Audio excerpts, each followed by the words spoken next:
अखन अहाँ सब सुन रहल छी अमचन म्यूजिक की शानदार प्रस्तुति।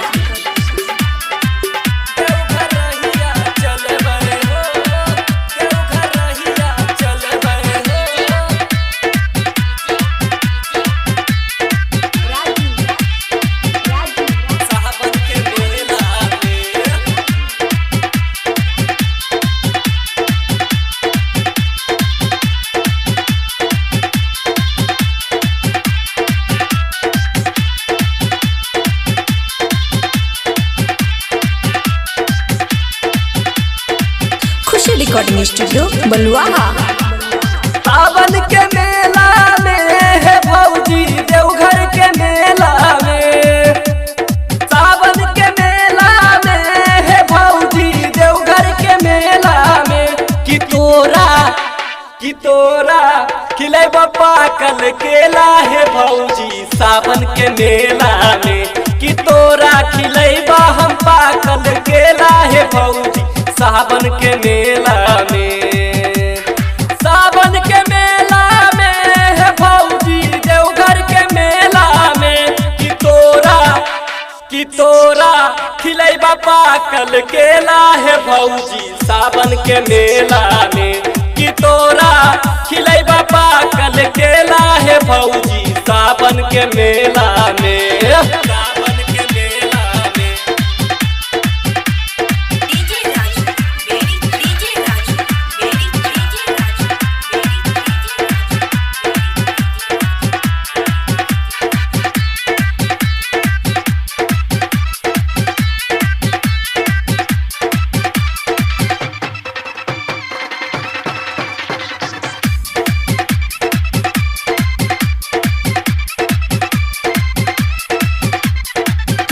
रिकॉर्डिंग स्टूडियो बलुआहा।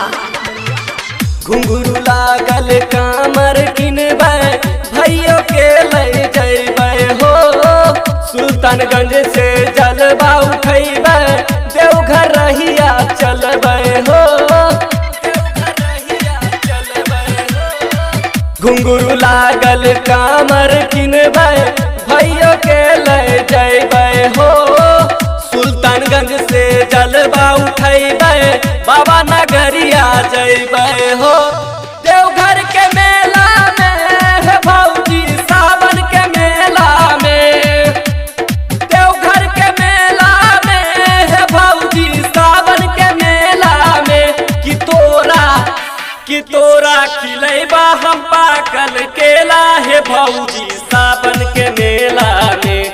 कि तोरा खिलेबा हम पाकल केला है भौजी सावन के मेला में। सावन के मेला में।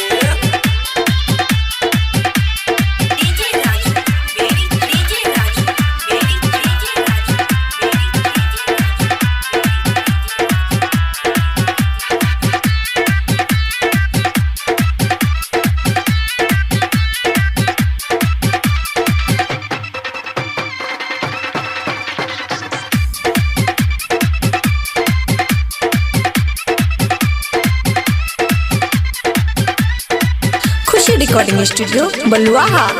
भंग धतूरा हमे खैबै तोई खैहो केला हो।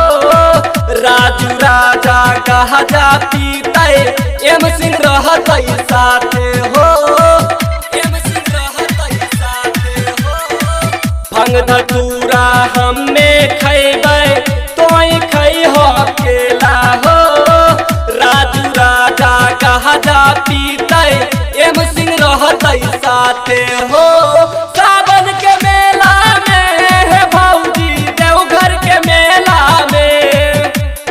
सावन के मेला में है भौजी देवघर के मेला में। कि तोरा खिलेबा पाकल केला है भौजी सावन के मेला में। कि तोरा खिलेबा पाकल केला है भौजी सावन के मेला में। खुशी रिकॉर्डिंग स्टूडियो बलुआ।